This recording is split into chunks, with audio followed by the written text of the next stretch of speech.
Dan saat ini kita akan mendengarkan firman Tuhan, temanya adalah, saudara, jangkar yang kuat dan aman bagi jiwa kita. Nah, kita buka di Ibrani 6 ayat 19 sampai 20.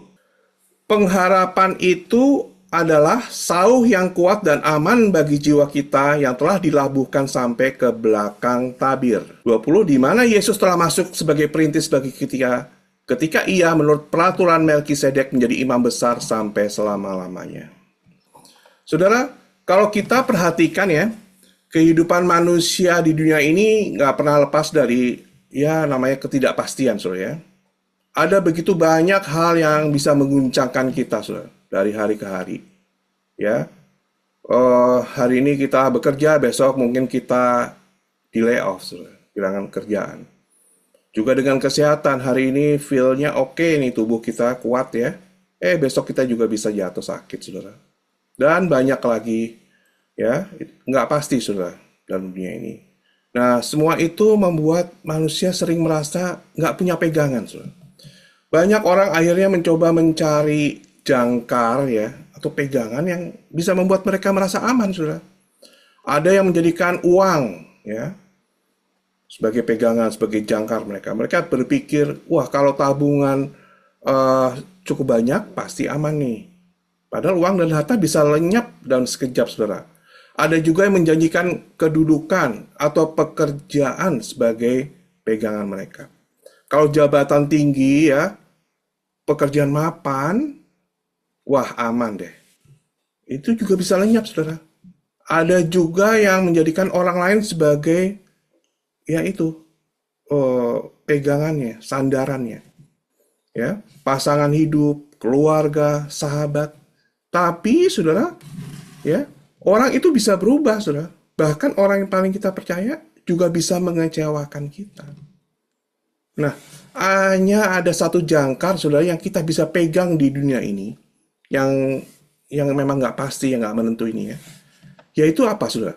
Ketika kita percaya akan janji Allah, ketika kita pegang janji Allah, ketika kita pegang kebenaran dari firman Allah, saudara. Ya, kalau ini yang saya mau sampaikan nih, apalagi ya kalau kita mengerti janji Allah kepada Abraham, saudara. Saudara, kita akan punya pegangan, punya jangkar, punya pengharapan yang kuat sekali, saudara. Yang akan membuat jiwa kita tuh kuat dan aman selama menjalani kehidupan kita. Nah, saudara, pernahkah kita bertanya, mengapa janji Allah kepada Abraham itu begitu ditekankan dalam Alkitab? Itu sering dinyatakan, saudara. Tuhan Yesus dan Rasul-Rasul juga berkali-kali menyebutnya, saudara. Nah, kita pasti juga pernah mendengar ya tentang janji Abraham ini. Ya, pernah juga dikhotbahkan, saudara. Dan mengapa ini begitu penting, saudara? Nah, tapi sayangnya, saudara ya, banyak orang tidak menyadari, tidak mengerti atau menghargai sebenarnya betapa luar biasanya janji Allah ini. Ya. Dan kalau benar-benar kita percaya, saudara, kita benar-benar hidupi, janji ini tuh akan benar-benar mengubah hidup kita sepenuhnya, saudara. Bahkan cara kita melihat kehidupan kita, memandang dunia, memandang diri sendiri, pelayanan, masa depan, hubungan kita dengan orang lain, semuanya itu akan totally berubah, saudara. Nah, sekarang apa janji Allah itu kepada Abraham? Ya, bagaimana kita bisa mewarisinya? Bagaimana itu bisa teraplikasikan dalam kehidupan sehari-hari, saudara? Nah, sekarang ya, kita lihat dulu nih janji Allah, saudara, kepada Abraham itu apa aja, saudara. Nah, kita baca di Kejadian 12 ayat 1 sampai 3. Nah, sebenarnya bukan di Kejadian 12 ini aja ya, ada di Kejadian 17 dan lain-lain, saudara. Banyak, saudara. Nah, yang pertama, berfirmanlah Tuhan kepada Abram, pergilah dari negerimu dan dari sanak saudaramu dan dari rumah bapamu ini ke negeri yang akan kutunjukkan kepadamu. Aku akan membuat engkau menjadi bangsa yang besar dan memberkati engkau serta membuat namamu masyhur dan engkau menjadi berkat. Aku akan memberkati orang-orang yang memberkati engkau dan mengutuk orang-orang yang mengutuk engkau, dan olehmu semua kaum di muka bumi akan mendapat berkat. Wah, ini janji luar biasa, saudara. Nah, kita lihat ya sekarang Janji Allah tuh kalau kita bedah nih seperti apa nih saudara ya? Nah, saudara, Tuhan berjanji ya memberi keturunan. Waktu itu kepada Abraham ya, aku akan memberi keturunan ya. Abraham kan belum punya anak, saudara. Tapi Tuhan sudah berjanji, dia akan membuat keturunannya menjadi bangsa yang besar, saudara. Nah, kadang-kadang kita pikir ya, paling ya bangsa yang besar lah, bangsa Israel. Tapi ternyata lebih dari itu, saudara. Bangsa yang dilahirkan secara jasmani, ya, itu luar biasa besar. Bangsa Israel, juga keturunan dari Ismail juga. Itu menjadi banyak sekali, ya, menjadi keturunannya. Itu menjadi bangsa-bangsa yang besar. Belum lagi secara rohani, kita ini, saudara ya, yang orang percaya, orang Kristen ini, itu juga adalah keturunan Abraham.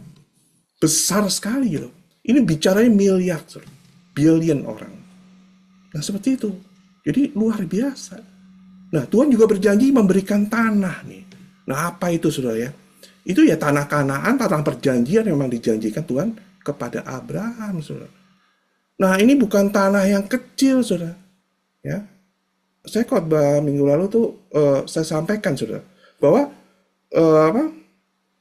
tanah yang diduduki Israel sekarang ini sebenarnya cuman 1/10 ya dari apa yang dijanjikan Tuhan dari semulanya.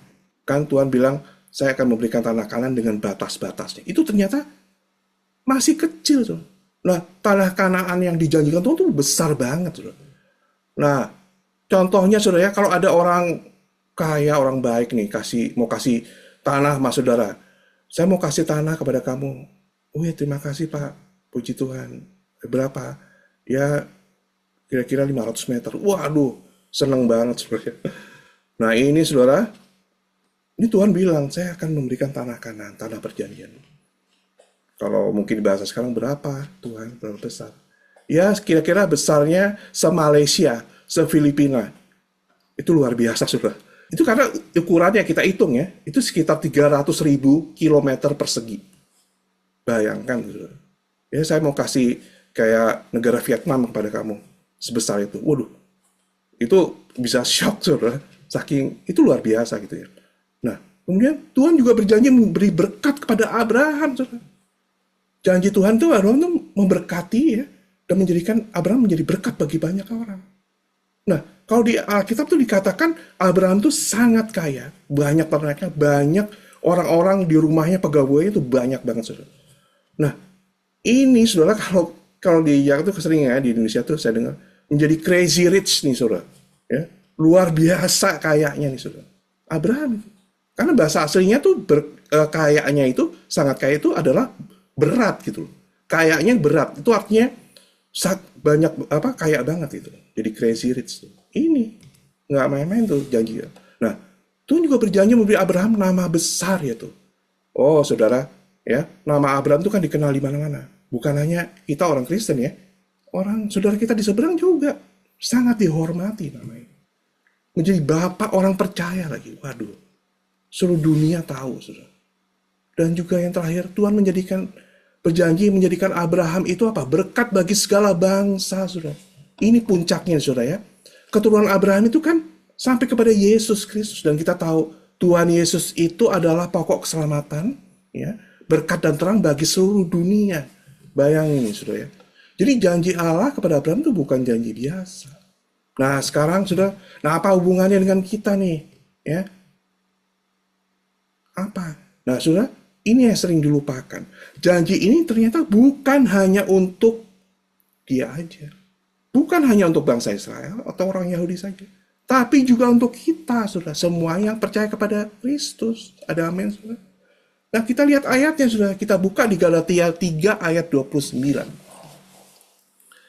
Dan jikalau kamu adalah milik Kristus, maka kamu juga adalah keturunan Abraham dan berhak menerima janji Allah. Nah, saudara, dengan kata lain, janji yang Tuhan berikan kepada Abraham itu diwariskan kepada kita, ya, melalui Yesus itu, saudara. Itu kita terima, saudara. Karena kita semua, ya, kita ini milik Kristus kan. Kita ini, karena kita orang yang percaya kepada Kristus. Makanya dikatakan tadi, kamu juga adalah keturunan Abraham. dan berhak apa? Menerima janji Allah. Ada amin, saudara? Yaitu untuk kita semua. Ini untuk Pak Raymond, untuk Bu Lydia, untuk kita semua, ya. Dan sekarang mengapa sepertinya, saudara, janji Allah itu kok ya kalau kita dengar ya biasa-biasa ya, nggak excited gitu, saudara. Nah, yang pertama, saudara, karena banyak yang nggak tahu, tidak diajarkan, tidak pernah direnungkan apa sih sebenarnya janji yang luar biasa ini. Yang kedua, ya mikirnya itu kan cuma sejarah di Alkitab ya untuk orang Yahudi aja deh, gitu loh, di Perjanjian Lama, bukan buat kita ini. Ya, udah nggak relevan dengan zaman sekarang. Dan yang ketiga, karena lebih fokus ke dunia, saudara. Ya, dunia itu meninakbobokkan kita istilahnya. Kita lebih excited dengan pekerjaan kita, dengan gadget, dengan hiburan, liburan, dan sebagainya, saudara. Daripada mengalami janji Allah dalam hidup kita. Janji Allah aja kita sering lupa, apalagi janji Allah kepada Abraham ini, saudara. Nah, kita lihat sekarang contoh dan aplikasi dalam hidup sehari-hari ya. Nah, janji Allah kepada Abraham, aku akan memberkati engkau. Nah, saudara, janji itu untuk kita, saudara. Ya, kita semua, saudara. Aku akan memberkati engkau. Nah, ini berarti kita bisa hidup dengan keyakinan bahwa Tuhan tuh memang ingin memberkati kita. Jangan lagi, wah Tuhan nggak berkati. Enggak. Dia itu dari sejak semula memang mau memberkati. Kita ini orang percaya. Memang percaya kepada Tuhan. Ya kita juga sama seperti Abraham. Diberkati. Jadi jangan lagi ada takut, khawatir. Ya, wah saya kena kutuk, kegagalan. Kita ini anak perjanjian. Saudara. Nah, janji Allah kepada Abraham juga, engkau akan menjadi berkat. Sama juga, saudara. Janji ini untuk kita. Jadi bukan hanya diberkati, tapi juga menjadi saluran berkat. Ya, di tempat kerja, di rumah, di mana-mana. Bahkan juga menjadi berkat buat orang lain. Ya, bagi semua bangsa. Nah, kalau di Amerika ini, kesempatannya lebih ini, saudara ya. Kita sering, maksudnya, karena banyak orang asing sini, istilahnya bukan orang ini ya, orang dari mana-mana, segala bangsa dari situ. Ya, kita bisa menjadi berkat. Nah, selanjutnya janji Allah kepada Abraham, aku akan memberi tanah Kanaan, tanah perjanjian, tanah yang berlimpah, susu dan madu. Sama, saudara. Janji Tuhan ini buat kita. Janji ini adalah janji untuk hidup dalam kemerdekaan, saudara. Kemenangan, kelimpahan jasmani maupun rohani. Ya, jangan puas. Jadi, ya hidup saya ya di tanah yang kering ya. Banyakan padang, bukan lembah yang hijau. Jadi janji Tuhan tuh kita ada di tanah perjanjian loh, ingat saudara. Ya, Tuhan mau Abraham itu memang ada di tanah perjanjian, bangsa Israel ada di tanah perjanjian, bukan di luar itu. Kita juga Tuhan mau kita ada di tanah perjanjian yang berlimpah susu dan madu itu, saudara. Demikian saudara, kita ini anak perjanjian, ahli waris dan juga menjadi saluran berkat bagi dia. Nah sekarang saudara ya. Yang saya mau sampaikan ini, janji Allah kepada Abraham itu dijamin loh, saudara, langsung oleh Allah sendiri. Nah, kita buka di Ibrani 6 ayat 13 sampai 20, saudara. Ini agak panjang ya. Sebab ketika Allah memberi janjinya kepada Abraham, ia bersumpah demi dirinya sendiri, karena tidak ada orang yang lebih tinggi daripadanya. Katanya, sesungguhnya aku akan memberkati engkau berlimpah-limpah dan akan membuat engkau sangat banyak. Ayat 15, Abraham menanti dengan sabar, saudara. Dengan demikian ia memperoleh apa yang dijanjikan kepadanya. Sebab manusia bersumpah demi orang yang lebih tinggi, dan sumpah itu menjadi satu pengokohan baginya yang mengakhiri segala bantahan. Ayat 17, karena itu untuk lebih meyakinkan mereka yang berhak menerima janji akan kepastian putusannya, Allah telah mengikat dirinya dengan sumpah. Ya, supaya oleh dua kenyataan yang tidak berubah, tentang mana Allah tidak mungkin berdosa, kita yang mencari perlindungan beroleh dorongan yang kuat untuk menjangkau pengharapan yang terletak di depan kita. Nah, ayat 19 sampai 20, pengharapan itu adalah sauh yang kuat dan aman bagi jiwa kita yang telah dilabuhkan sampai ke belakang tabir. Di mana Yesus telah masuk sebagai perintis bagi kita ketika ia menurut peraturan Melkisedek menjadi imam besar sampai selama-lamanya. Nah, saudara, kalau kita baca konteks dari ayat-ayat tadi, itu memang konteksnya adalah kepastian dari janji Allah, saudara. Dan Tuhan tuh bawa janji Abraham seperti itu ya. Makanya saya tadi terangkan tentang janji Abraham. Nah, saudara, tapi saya akan kekurangan waktu, saudara, kalau kita akan dibahas satu persatu ya. Tapi saya akan sampaikan poin-poin yang penting aja ya. Nah, saudara, ayat 13-17 itu, jadi Allah memberikan janji kepada Abraham. Ia bersumpah demi dirinya sendiri, ya. Karena orang yang bersumpah harus sesuatu yang lebih tinggi kalau orang bersumpah itu. Tapi Allah bersumpah demi namanya sendiri karena ya memang nggak ada yang lebih tinggi dari dia. Ya. Ayat 18 dikatakan ada dua hal yang tidak bisa berubah, yaitu janji Allah dan sumpah Allah itu. Jadi Allah itu sampai mengikat dirinya dengan sumpah agar kita punya kepastian, saudara. Ya. Dan dikatakan janji itu tidak mungkin batal, saudara. Karena apa? Ya karena Allah itu tidak mungkin berdusta, saudara. Nggak mungkin batal, saudara. Kita lihat, ya, apa yang terjadi di dunia ini. Itu semua dari janji Allah, ya. Tuhan pelihara Israel, ya terjadi, saudara. Tuhan menjadikan banyak bangsa mendapat berkat, ya terjadi, saudara. Nggak mungkin batal, saudara, kalau Tuhan berjanji. Nah, sekarang ini yang jadi tema kita tadi, jangkar yang kuat adalah jangkar yang kuat dan aman bagi jiwa kita. Nah, kita buka di Ibrani 6 ayat 19-20 lagi. Pengharapan itu adalah sauh yang kuat dan aman bagi jiwa kita yang telah dilabuhkan sampai ke belakang tabir. Di mana Yesus telah masuk sebagai perintis bagi kita ketika ia menurut peraturan Melkisedek menjadi imam besar sampai selama-lamanya. Nah, saudara, apa sih sauh atau jangkar itu? Nah, jangkar itu alat yang diturunkan dari kapal, saudara, ke dasar laut agar kapal itu tetap stabil, saudara. Dia nggak hanyut kalau diterpa angin atau ombak, ya. Dan tanpa jangkar, kapal akan terombang-ambing dan bisa terbawa arus, saudara. Hanyut dia. Nah, jangkar di sini bicara pengharapan yang berakar pada janji Allah. Pengharapan itu akan janji Allah, itulah yang membuat jiwa kita tetap teguh, ya, aman, kokoh, dan nggak hanyut. Meskipun situasi, persoalan, tantangan, pencobaan itu datang. Nah, firman Tuhan katakan di Ibrani 11 ayat 1a, ya, iman adalah dasar dari segala sesuatu yang kita harapkan, saudara. Jadi, kalau kita nggak percaya, saudara, sebenarnya, ya, kita nggak percaya akan janji Tuhan, itu pengharapan itu sebenarnya nggak ada, saudara. Jadi, tanpa iman, itu pengharapan itu cuma ilusi atau false hope, saudara. Pengharapan yang palsu. Kita memang harus percaya. Ya, kalau saya bicara pengharapan sini karena saya percaya kita semua ini orang yang sudah percaya kepada Allah dan percaya kepada janjinya. Dan kalau udah percaya itu sebenarnya pengharapan kita tuh kuat banget, saudara. Ya, kita lihat. Nah, saudara, seperti halnya kapal, ya, jangkar itu menjaga supaya stabil nih, nggak diterpa badai. Kalau ada jangkar ya pasti hanyut tadi kan, saudara ya. Nah, pasti hilang tuh. Nah, demikian juga buat jiwa kita.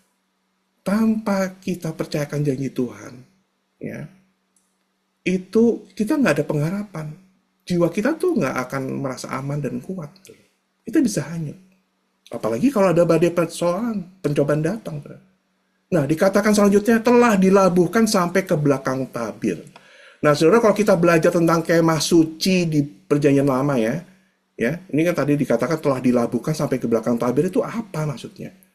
Jadi kemah suci itu ada ruang kudus dan ruang maha kudus nih, saudara. Nah, di balik tabir itu ada hadirat Allah dinyatakan, ya, di ruang maha kudus itu. Nah, hanya imam besar yang boleh masuk, itu pun sekali setahun. Artinya ada pemisah antara yang manusia berdosa dengan Allah yang kudus. Tapi ketika Yesus mati, tabir itu terbelah, saudara, dari atas ke bawah. Itu ada di Matius 27 ayat 51. Nah, artinya jalan menuju hadirat Allah telah terbuka, saudara, ya. Jadi tirai itu terbuka. Jadi kalau dikatakan jangkar itu sampai ke belakang tabir, artinya pengharapan kita itu tidak berhenti sampai dunia ini, tapi langsung sampai ke hadirat Allah, loh, saudara, di surga. Seperti ayat 20 tadi katakan, imam besar kita sudah masuk lebih dulu sebagai perintis. Jadi jangkar kita ini bukan harapan yang lemah, saudara, ya. Jadi, tapi melekat di hati Allah sendiri. Jadi benar-benar kokoh, terkoneksi dengan hadirat Allah sendiri, saudara. Nah, saudara, ingat Tuhan yang jamin janjinya, ya. Makanya ada firman katakan bahwa janji Allah itu ya dan amin, saudara. Waktu saya mengetahui kebenaran ini, saya sangat bersuka cita, saudara, ya. Nah, saya akan tampilkan sedikit ilustrasi secara visual lewat gambar ya, supaya saudara bisa ingat nih saudara. Nah ini saudara nih. Jadi ini ada perahu nih saudara, ya kan? Nah, itu ada jangkar ya. Itu pengharapan kita saudara. Kalau kita percaya kepada Tuhan, pasti ada jangkar itu, ada pengharapan. Dan pengharapan itu dipegang sama Tuhan di belakang tabir, di hadiratnya itu. Kira-kira, saudara, mau ada badai, tsunami sekalipun, ya, ini perahu nggak akan kemana-mana, saudara. Yang megang Tuhan, saudara, luar biasa. Jadi kalau kita punya pengharapan kepada Tuhan, udah nggak akan kemana-mana, saudara. Itu pasti kuat banget.